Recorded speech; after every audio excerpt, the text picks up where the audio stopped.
រាត្រីទឹកភ្នែកហោច្រែកពាំងមកយប់នេះដួងខែ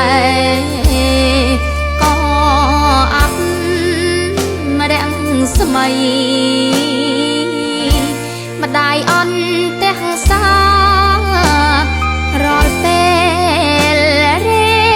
ត្រីព្រួយនឹកបាត់ថ្លៃដើរលេងរាល់ជប់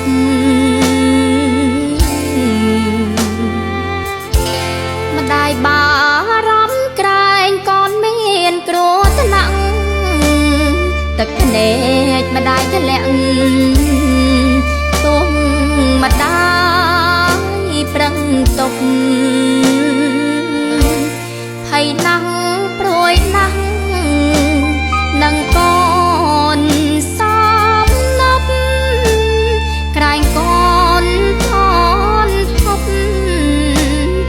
នឹងគ្រឿងអង្គបាយម៉ែធ្វើការល្ងាចចេញមកជប់ជ្រៅបាត់កូនប្របើ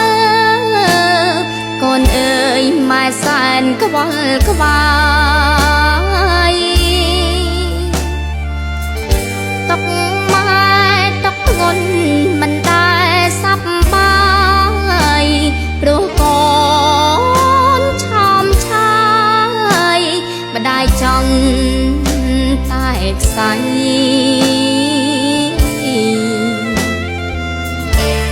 បាយលួចសួរគេអ្នកដែលធ្វើការនៅក្នុងបនបាឃើញកូនប្រុងថ្លៃផឹកស្រាចលកាវជាមួយនឹងស្រីរាល់ពេលត្រីភ្លេចការរៀនសូត្រ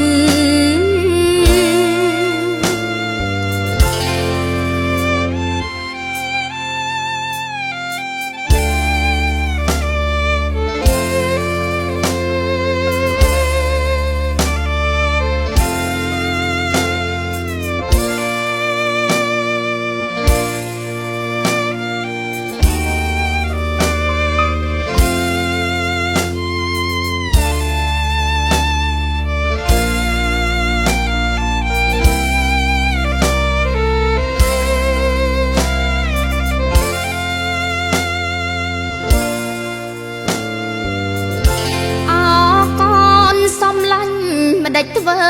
ដូចនេះកូនធ្វើយ៉ាងនេះ